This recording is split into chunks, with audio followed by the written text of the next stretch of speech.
Good afternoon, everybody. We're going to get started. Today's Grand Rounds is a clinical pathological conference. It's going to be presented by one of our second-year residents, Victoria Earl. Victoria is from San Diego and went to medical school at Tulane and will now be here to present our case. Hi, everyone. I'm Victoria. I'm a second year, and I will be presenting the case today. So all of the specialists involved in the presentation today were actually directly involved in the care of this patient. I actually admitted him overnight here at Emory in April. So all of the people speaking today do know the outcome of the case, so the only people blinded to this are you, the audience. So let's get started. So our patient today is a 29-year-old Caucasian male who had sore throat and rhinorrhea about 4 weeks ago, which progressed to painful rash and joint pain for 3 weeks. So let's look at this on a timeline, might be easier to understand. So it's very important to know he was actually on vacation in Guatemala when his symptoms began. He started having the sore throat and runny nose when he was in Guatemala. When he returned to the States, he went to urgent care because the symptoms weren't really going away. And he was given an unknown dose of IV steroids with really no improvement in his symptoms. The next week, he started to have a painful rash that started on his legs, and he also started to have new knee pain that he's never had before. So given this, his PCP started him on doxycycline and a steroid burst with, again, really no improvement in his symptoms. He started to have fevers as well at this time. So his PCP actually sent him to the hospital, an outside hospital, and unfortunately, we don't really know the details of this hospitalization, except for he had a white count above 20, and he had a very extensive infectious workup that was all negative. So he was given IV antibiotics during this hospitalization. We don't know what antibiotics, and his fevers went away, so he was discharged. But really only a couple days after he was discharged, his fevers returned, he started to have night sweats, and his rash progressed to not only be on his legs, but also started to be on his shoulders, the palms of his hands, and his arthralgias also migrated to include bilateral ankles and even his fingers. And it was so painful that he wasn't able to walk or even use a fork. So other past medical history, he has hypertension, he had a thoracic syrinx in childhood, and he had an episode of hematuria after a URI as a child that was never really investigated. No surgical history. His medications, amlodipine 10 and metoprolol. Unfortunately, we don't know his family history because he's adopted. And then his social history is pretty much non-revealing. He doesn't use any substances. He's married and monogamous with his wife. He works a desk job, and he grew up in Atlanta.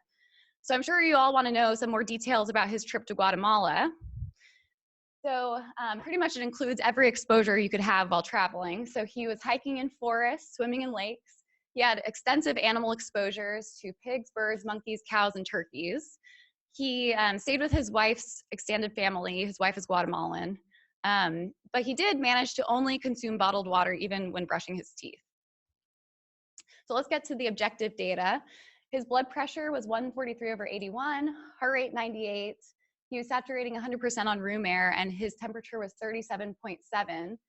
His physical exam was pretty much non-revealing except for his skin findings and joint exam. So he had these erythematous, tender, very warm, confluent areas that had predilection for his shins.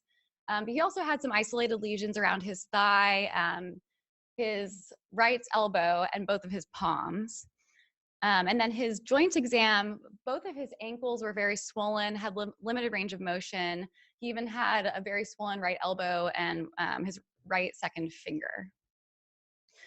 So admission labs were notable for a very high white count of 42.6. His electrolytes and kidney function appeared normal. He had some elevated inflammatory factors, his ESR and CRP. He had some elevated LFTs. And his urinalysis was notable for some protein in blood. So of course he got a chest x-ray, which at the time was read as being normal. So given that you all don't know the diagnosis, you can start to form a working differential in the back of your mind. So at this point, we will open up the poll everywhere. So either you can go to that website, polleb.com/John Haydek, or pull up your phones and scan this QR code and put in what you think you should do next to try to figure out what's going on.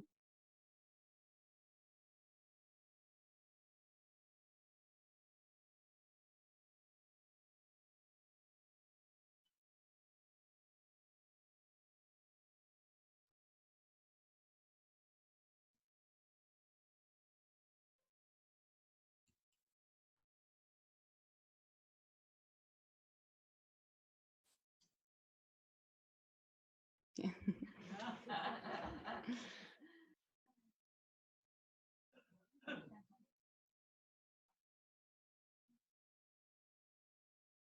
I'll give it another few seconds.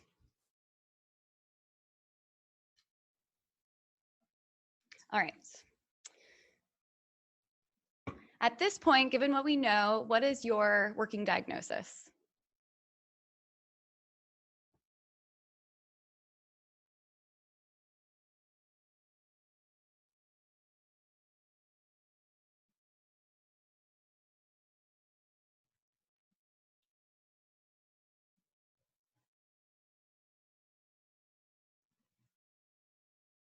Infection.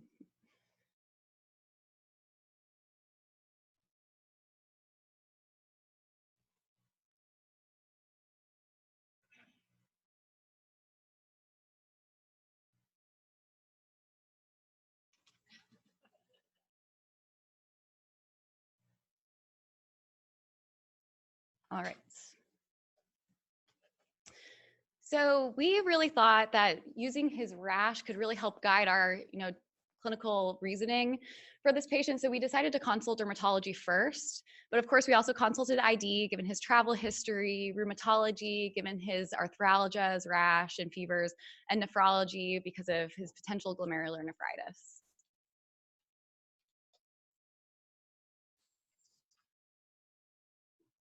All right, and at this point, I want to introduce Dr. Justin Cheeley. He's one of our medicine-trained dermatologists, former chief resident as well, and now one of our faculty members.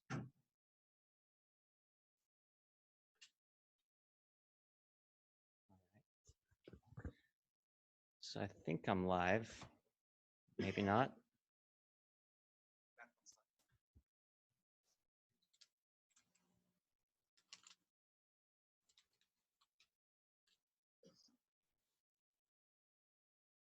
I have lots of pictures in my PowerPoint and I try to get fancy with it. So that's why it's separate. It's a large file, so it wouldn't fit with all the others. So these are actual images from the patient. Unfortunately, the condition isn't the most photogenic condition, so a little bit hard to kind of photograph and capture. But what you can see is on his bilateral legs are these kind of ill-defined, tender red subcutaneous plaques. They're mostly centered about the shins. You see a plaque on the left medial knee as well. And there's a little bit of some kind of brawny hyperpigmentation here, maybe suggesting some kind of a stasis component and red blood cell extravasation from prior swelling and inflammation. But we can see there's really no surface changes, so there's not really a lot of scale, no crusting, no ulceration that's seen. And then on his left medial thigh, we also see another kind of ill-defined erythematous nodule as well. Again, no ulceration, no crusting, no surface changes. On his right elbow, the shadow kind of obscures a little bit, but he also had some ill-defined kind of erythematous subcutaneous plaque and nodule there as well.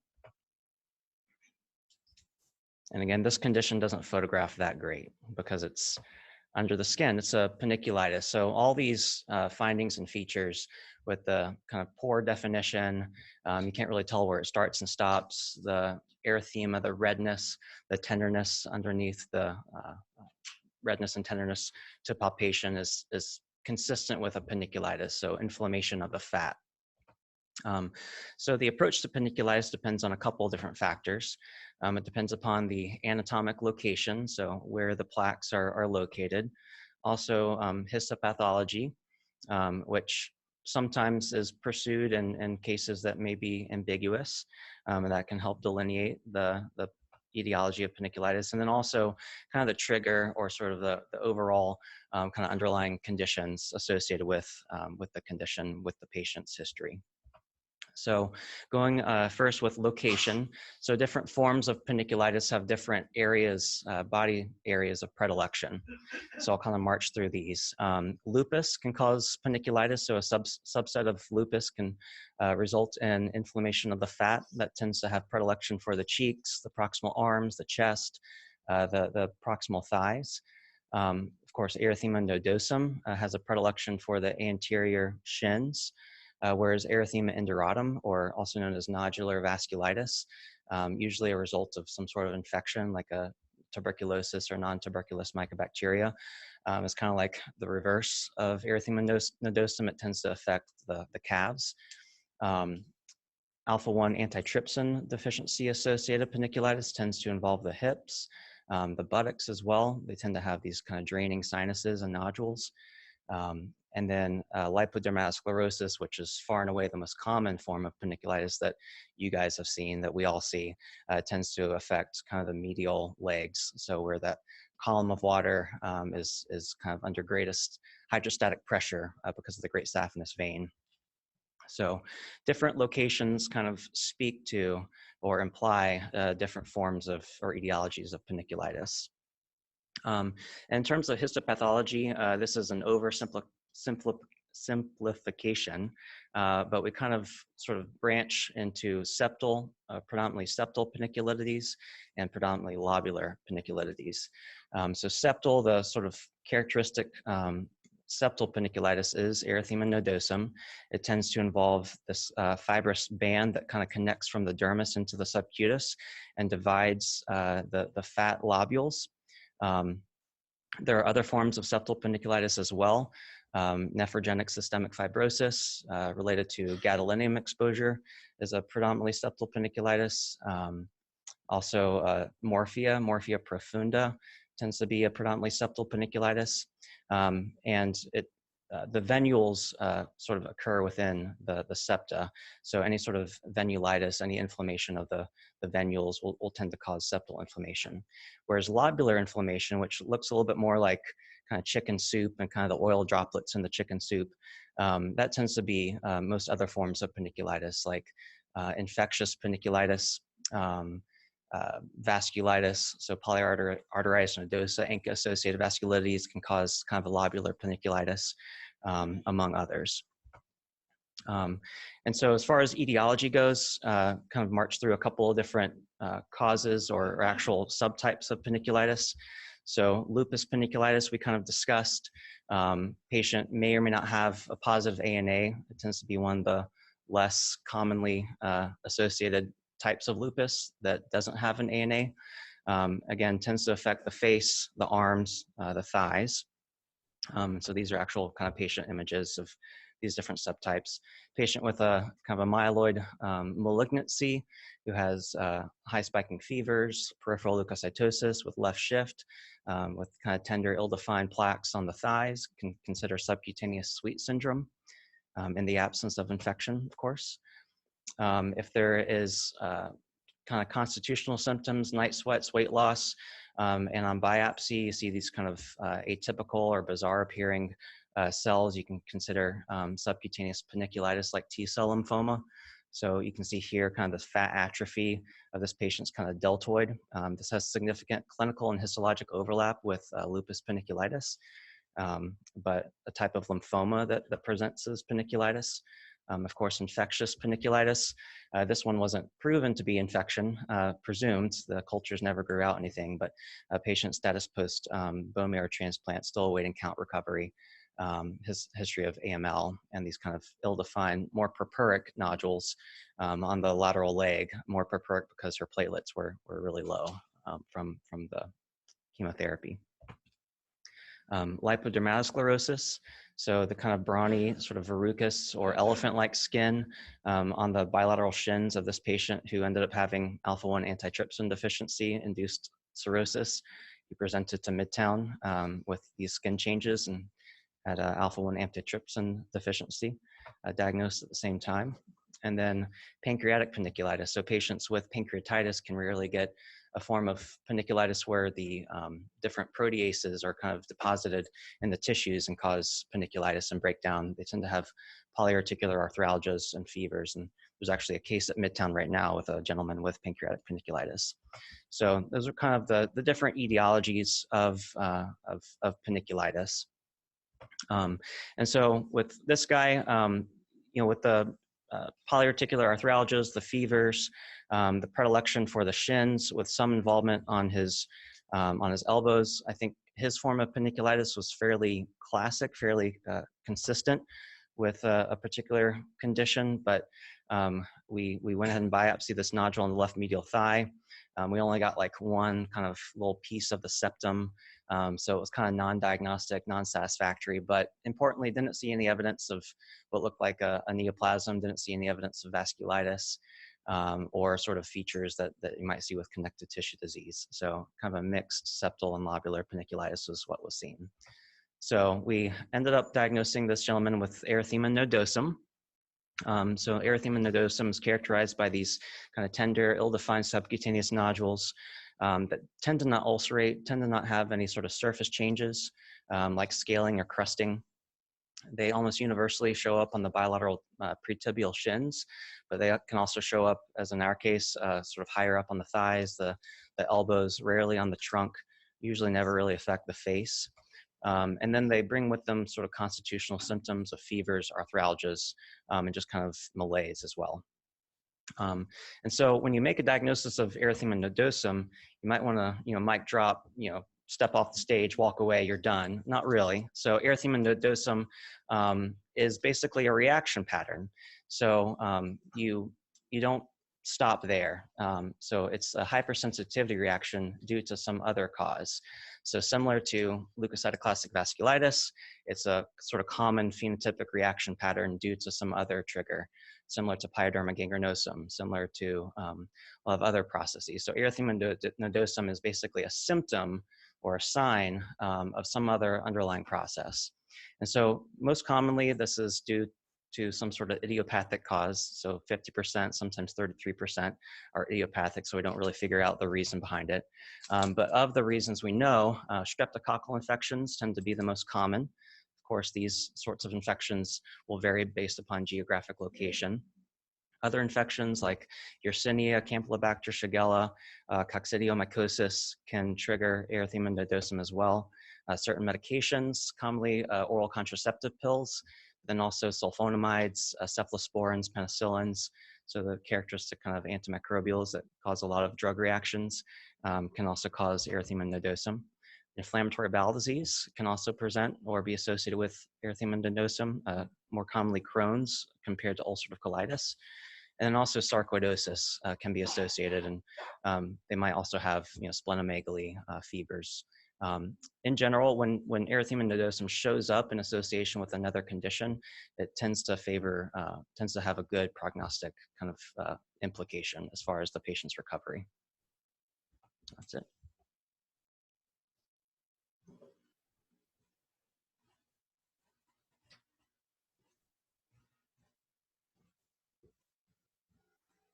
So at this point, our differential is very broad, spanning autoimmune, inflammatory processes to infectious or even post-infectious processes. So we ran pretty extensive laboratory testing for this patient, and it was all pretty much unrevealing, except the patient did have a positive ANA titer, but that's very nonspecific. He also had a HLA-B27 positivity, and all infectious testing was negative, including streptococcal testing, TB, GC chlamydia, fungal testing. So we started to treat him symptomatically. We gave him colchicine and ibuprofen for his joint pain with some gradual improvement, but he continued to spike fevers throughout the admission up to 39.7. His rash persisted. So we were pretty much baffled at this point. So we decided to get a CT chest, abdomen, pelvis to try to find some diagnostic clue. So here's his CT chest. So it showed some right upper lobe focal peribronchial consolidation with scattered ground glass opacities. and then also right hilar lymphadenopathy.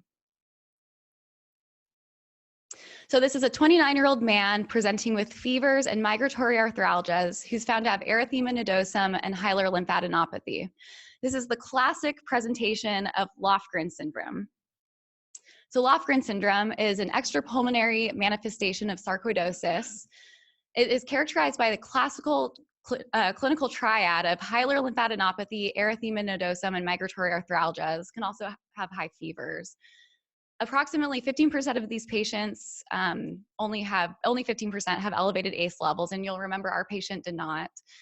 And Lofgren syndrome is one of the few rheumatological disorders that can be diagnosed clinically. So if you have this clinical triad, that's enough to diagnose a patient with Lofgren syndrome. But we decided to consult interventional pulmonology for evaluation by endobronchial ultrasound and biopsy.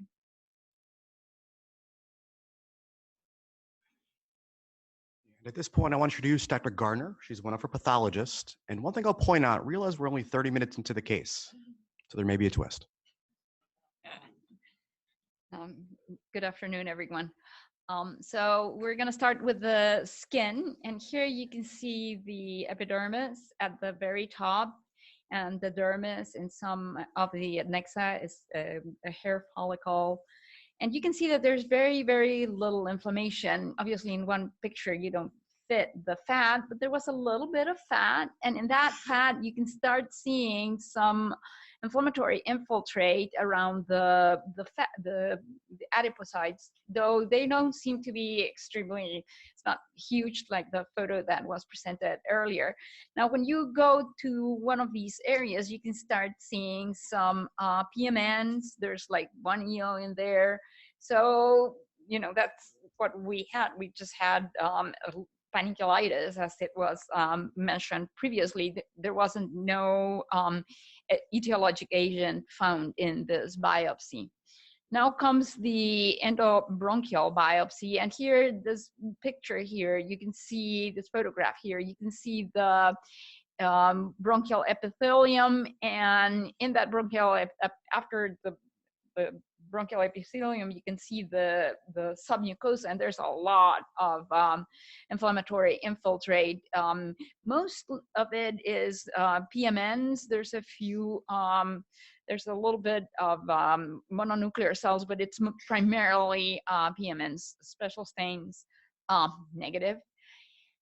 Finally, there was a BAL that was sent also, and this is the photo of the BAL. This is the cell block. So when you do a BAL, we can not only study the cells in the liquid, but we can make a block that we can section and do special stains on the cellular material. We make a pellet, and that's what you're seeing here. And that pellet has, again, a lot of necroses already here, and there's acute inflammatory infiltrate. They did a GMS stain, and the only thing that could have been considered suspicious was this little thing, which looks like a little ghost of something, but we could not put a name to this at this particular junction in time with that material, because what we really would like to see is something much more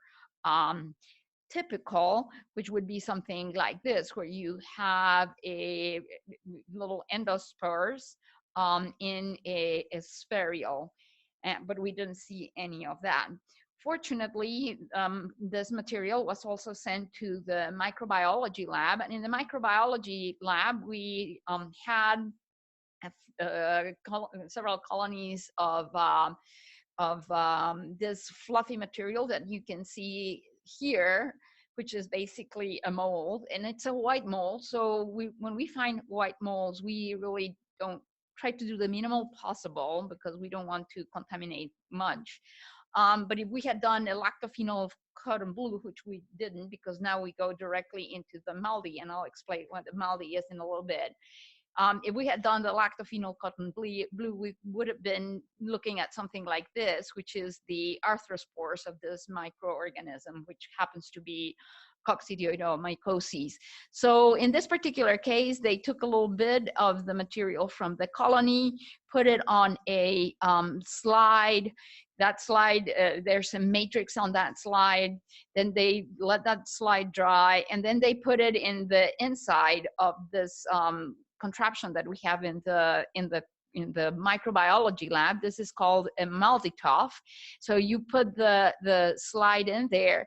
In there, the a laser beam is basically thrown into the culture that you put in there, or the little piece of culture that you put in there. It traverses through the tube of the mass spec, and then it gives a spectrum. And that spectrum is seen here, and each organism has different types of peaks in that spectrum. And you can say for most of our, nowadays, basically a lot of our molds and all of our yeast, we're doing it this way, doing the identification this way. And in this particular case, it was called coccidioidomycosis.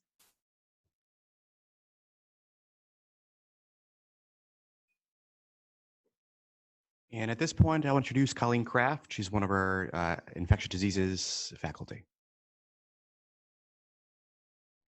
I had the great privilege of seeing this patient in ID consult from when he was admitted. And so rather than just talk about just the answer, I wanted to talk a little bit about how I approach this patient, how I approach other patients.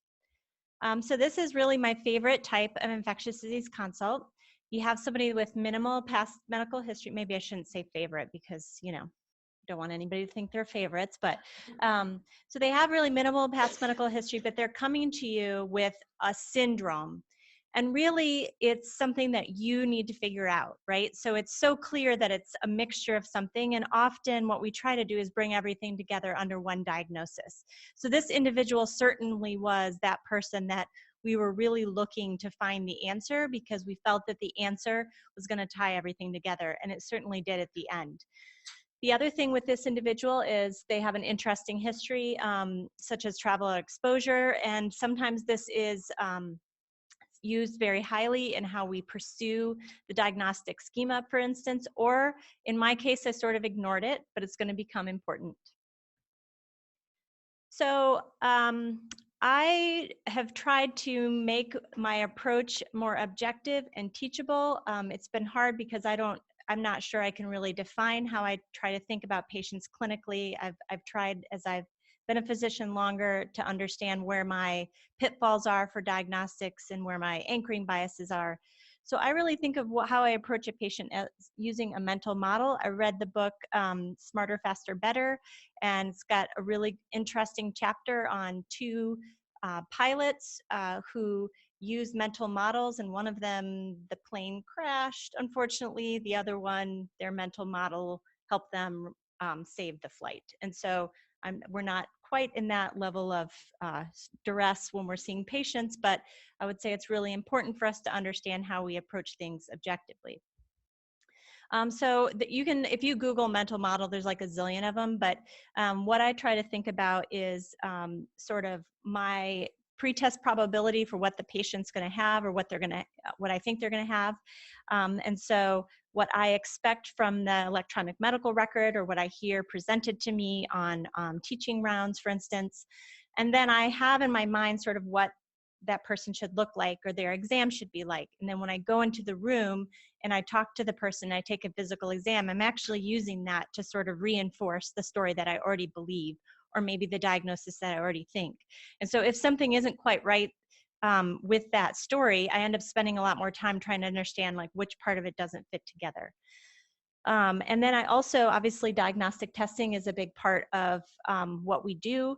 And so how does the diagnostic testing support, like confirm or deny, either what I expect or what I find on physical exam or by history? There are holes with this approach, as there are with everything. It is kind of funny to, in retrospect, show you what we were thinking along the way because we were wrong initially. But I think that the fact that we got to the diagnosis in this individual had a lot to do with the fact that we really went through this mental model quite a bit while he was inpatient. So I think you can have an anchoring bias, especially when I hear a story that somebody thinks that the patient has XYZ. I may already be thinking that the patient has XYZ, and so that I will focus on that as the answer. I think there are issues, as there were in this case, with some recall bias. So our initial story that we thought we got from the patient was that his pharyngitis and his symptoms started before he went to Guatemala. And so that led us initially to say, we don't think Guatemala necessarily has anything to do with his exposures or the differential in this case. And then test interpretation. As also a clinical laboratorian, I view this as very, very important. So your answers should be taken as part of it. They're not always designed to be the answer, right? So there's something called diagnostic accuracy, which is sensitivity, specificity, positive and negative predictive values. If you don't totally understand that as it relates to your diagnostic testing, how can you interpret that testing?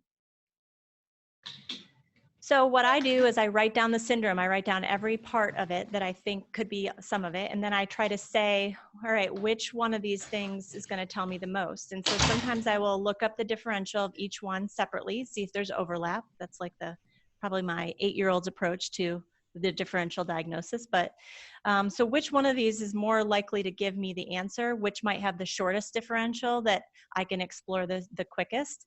And so what I would say is his differential was fever, erythema nodosum, which we knew was classically erythema nodosum, mic drop. He did have migratory arthralgias and arthritis.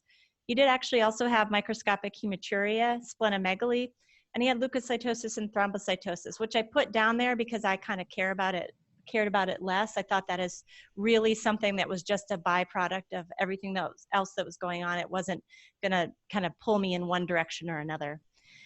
And then, like I said, are any of these chronic? So did he have a chronic history of microscopic hematuria that would kind of bring that out of that syndromic differential, or were all of these new? And that's something I also try to think about when I'm going through this.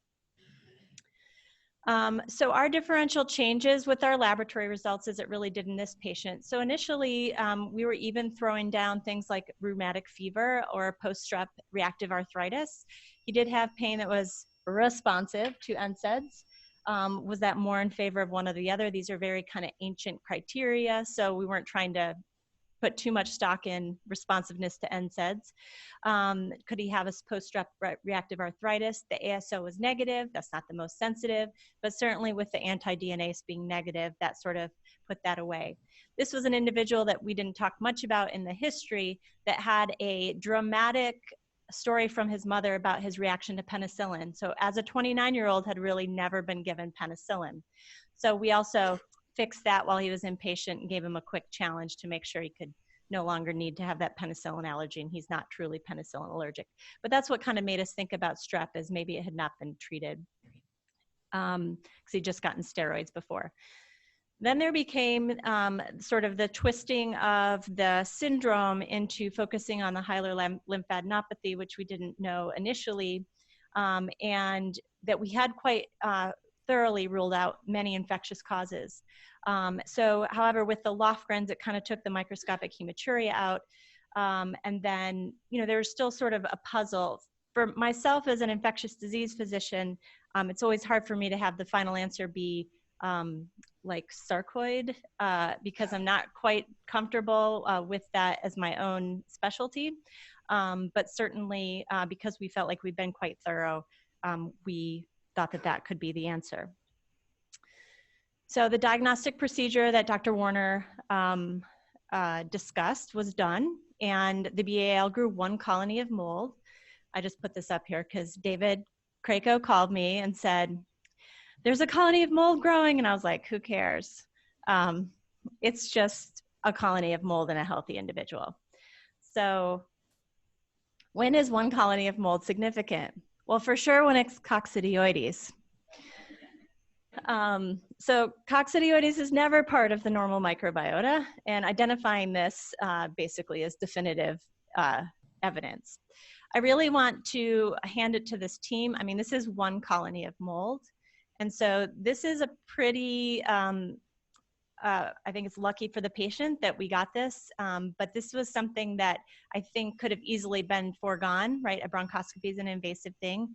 And so I do think that the team really nicely went all the way to the end on trying to really figure this out. And in doing so, you know, was able to find what was wrong with the patient.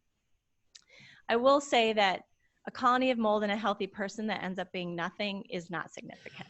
So we care mostly about mold in the lungs with severely immunocompromised people. But if the mold happens to be an endemic fungi, it's clinically significant. I hope that's clear. Call me if you need help. That's what we're here for. All right, this is a little messy, I apologize, but I also want to point out that this patient had a coccidioides antibody that was ordered on 4/17, which was pretty much very close to admission. So fungal infection was on the differential for the team.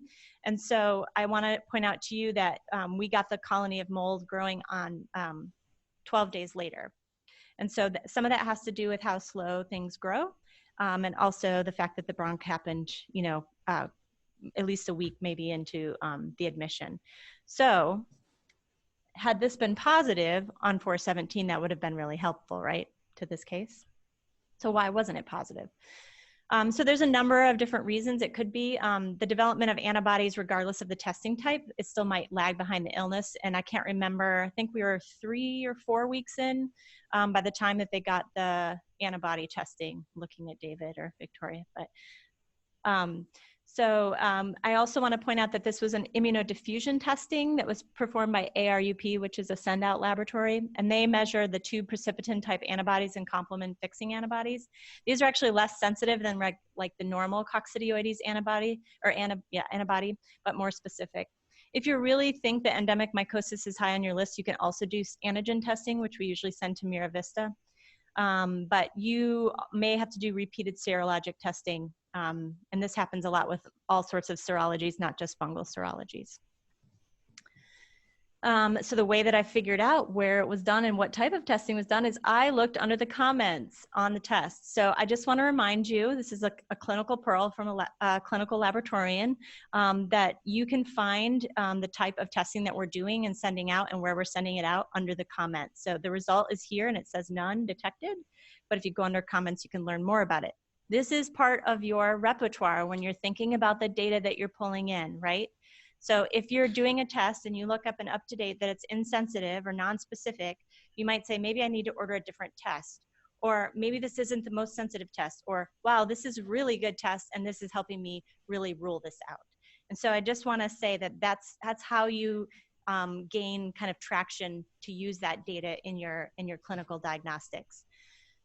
If you don't have time to do this and you're exhausted, you can call a clinical laboratorian and we're happy to help you. So coccidioidomycosis, by the numbers, 60% of people that get this infection are asymptomatic. There's actually 150,000 annually in the US. There used to be 5.3 cases per 100,000 and it went up to 42.6 cases. Better diagnostics, older people moving to Arizona and California was listed, and some more immunocompromised people. And about 60% of all of them occur within these 3 counties of Arizona, and 30% happen in California. So that's quite a focused area of the United States. And I want to point out that most of the things that we read are very domestic centric, right? So this patient did not acquire this coccidioidomycosis in the United States. Where did they acquire it? Most likely Guatemala. So that is a hyperendemic area. Even as an infectious disease physician, that doesn't pop up to my mind as a top differential for this individual. And I just showed the barrel-shaped arthrochlamydia that Dr. Warner already showed. I just think they're cool looking. So this patient actually technically has the diagnosis of primary coccidioidal pneumonia. And so you might say, well, he has more than a pneumonia. It didn't really seem like he had a pneumonia. But it actually is, besides asymptomatic, this is the other sort of pool of diagnosis. And then there's also extra nodal coccidioidy mucosis, including meningitis, which he did not have. And so basically what he ends up having is the rheumatologic complaints and the enodosum, along with localized pneumonia. And then he's got his generalized systemic symptoms with his fevers. The treatment, you'll kind of see it's a little bit cut off here, but we typically prefer fluconazole, even though the fluconazole and itraconazole have similar sort of efficacy rates. Fluconazole is by far easier to tolerate. And so you want to also make sure to treat him for a good long time. We would probably consider him under like moderate disease, potentially to severe disease. So he would kind of be in here. The mild to moderate said decision to treat is made on a case-to-case basis, but with rheumatologic and skin lesions, we definitely felt like it was necessary to treat. And so my quick conclusions are: be prepared to redefine your mental model.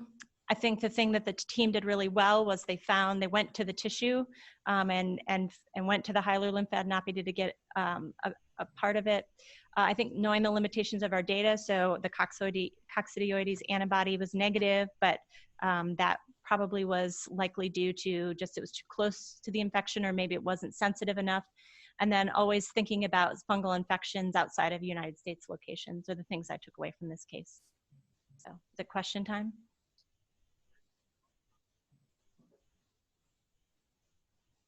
All right, so our final diagnosis was coccidiomycosis. So the patient was started on fluconazole for actually a very extended period, and his steroids were gradually weaned.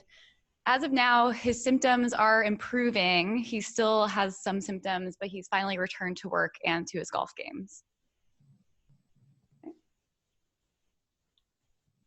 Fantastic. So that's the conclusion of the case. This was ultimately a case that was coccidiomycosis, as you've seen. We'll now take questions from the audience or from the other sites. And Dr. Kraft, I know you were heavily involved in this case. I'd love to hear your thoughts too. Great job, everyone. That was a wonderful presentation. Learned a lot. This is a great case. I mean, we thought it could have been, Lofgren's, but there were some atypical features, the unilateral. So, we did all the tests, and then we couldn't ignore Guatemala. Like, how do you ignore Guatemala where he's all over the place in the jungle? I mean, just using your common sense, Guatemala has to be involved here, right? So he, but then as time went on, all the tests were coming back negative. The urine, coccidio, everything was negative. But so then it became, we did the chest CT on like hospital day 2 or 3, and it showed unilateral hilar lymphadenopathy, and it also showed a small infiltrate. So that's a little bit atypical. And then it became, is this an atypical presentation of Lofgren's with the unilateral hilar lymphadenopathy and the infiltrate, or is it something else? So we called David Berkowitz on like hospital day 3 or 4. He did the bronch, but he couldn't do it. It was a Friday. I think he did it on that Monday. And we ended up, because we still had other things in the differential, we kept, we were treating him with NSAIDs and colchicine, ultimately discharged him on like the 23rd. And then I was following up, the 29th is when the mold grew. And then it was the 30th that the cocci came back. But the real thing was it an atypical presentation of Lofgren's, or was it something else, right? Because it didn't really fit perfectly with Lofgren's. It was, you had the unilateral hilar and you had that infiltrate. And then it's just impossible to ignore Guatemala. And then after discharge, his HLA-B27 resulted positive. And then, because actually, what do you call this? I would call this desert rheumatism, which is a syndrome where you get cocci and then you get all these rheumatological manifestations. That's a syndrome that's common in Arizona called desert rheumatism. And then I wondered, of all the patients that get cocci, how many of those are HLA-B27 positive? Like, who checks that, right? So this patient had cocci plus HLA-B27, which, you could call it reactive arthritis. And is that why he had all these autoimmune manifestations? The enodosum was autoimmune. It wasn't direct cocci involvement. It was actually autoimmune. So I think that the HLA-B27 maybe set him up for all the rheumatological, the arthritis, the enodosum. And the take home was, again, this was an atypical presentation. So talking to David Berkowitz about it, he said a lot of people would have just treated this as Lofgren's and sent the patient home on prednisone, 80%. So I'm glad we got the bronch. We called him. And it should be noted, not only was his serum cocci antibody negative, but the fungal stain was negative too on the bronch. Although it looks like maybe it was kind of semi-positive in looking at these slides. Yeah, not positive, but you know, hindsight's 20/20, right? So,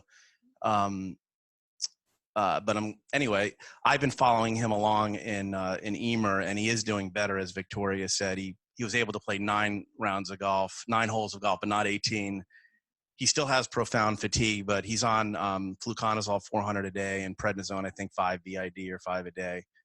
So, great case.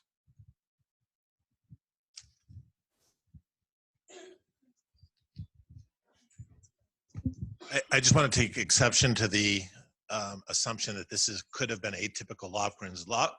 Sarcoidosis has bilateral hilar adenopathy. It would be exquisitely rare to have unilateral adenopathy, particularly with that tree and bud sort of infiltrate in the lung. So this, I don't want to, if David Berkowitz said 80% of people would have called it Lofgren's and treated them, I'll have to talk to David Berkowitz. This is not Lofgren syndrome.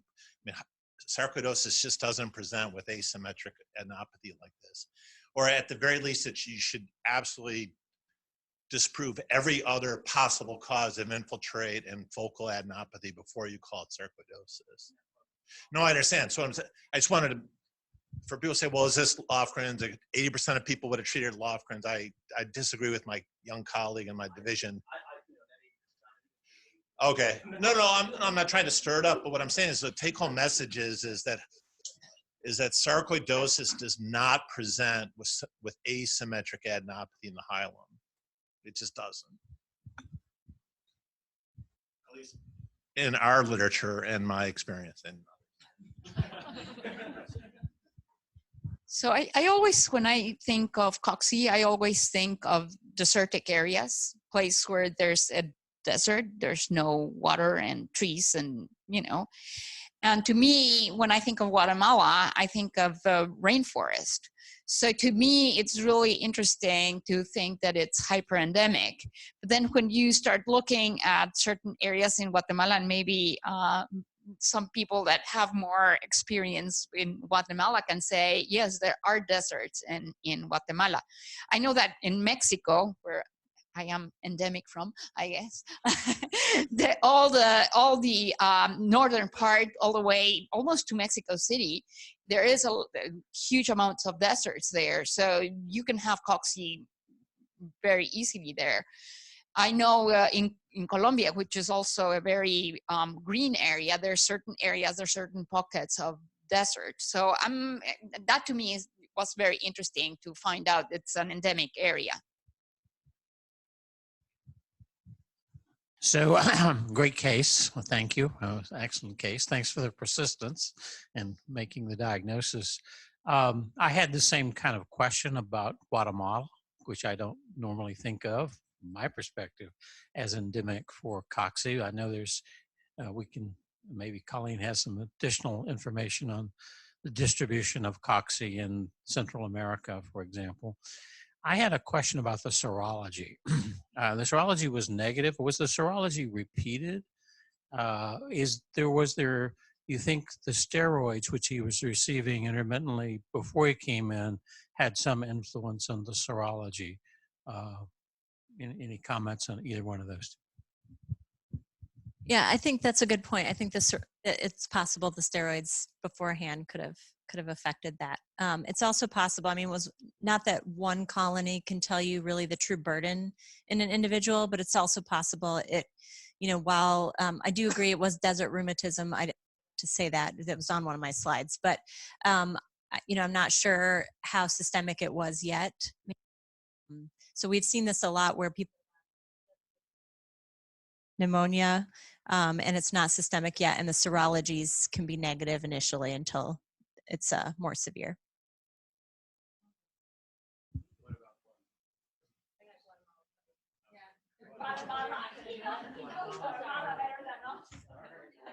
I have no input on Guatemala. My question is, we are privileged at this hospital to have MALDI-TOF and proximity to CDC for identification of these molds. At hospitals that don't have MALDI-TOF, how quickly would this mold have been identified? It probably would have been a couple weeks if it had to be sent out. The other thing is that it's a white mold, as Jeanette already said, and so those we tend to not mess with too much because it could be this, and this is what we don't want to be growing in our micro lab because this is contagious to the techs. And so, yeah, most people would have just sent it out or ignored it, as I did initially. The other thing about Guatemala is that it is in Mexico, Guatemala, and other parts of Central America. It is considered hyper-endemic, and it does have to do with arid areas. So asking, I guess, a few more questions about where they'd been in the country would be helpful. But yeah, it's considered hyper-endemic, and it's not something, I looked in PubMed a little bit. Most of what I read and found in the English literature, sorry, I'm not Spanish speaking, was about the United States and Mexico, and not much about other parts of Central America. So I think it was the erythema nodosum that kind of led towards the diagnosis of sarcoidosis. And to follow up on what, as Dr. Godot said, it's always worthwhile remembering that sarcoidosis is always a diagnosis of exclusion, having excluded mycobacterial and fungal infections always before going down that road. All right, so we have a question for Grady, for Victoria. Victoria, would you mind pulling up the chest x-ray and knowing what we know now, looking back, did you see anything that you thought was positive? Yes. Might take a little bit. Here we go. I mean, now knowing that he had right hilar lymphadenopathy, you definitely can see on the chest x-ray that there's probably a lymph node enlargement. But I mean, I can't really see the infiltrate on this chest x-ray myself. And a question for the VA, I think from Dr. Jurado, was convalescent serum performed? No, it was not. Okay. You already had the diagnosis. What for? But I appreciate the question, Dr. Jurado. Are there any final questions from our audience or from the other sites? None further. Thank you all very much. Great presentation.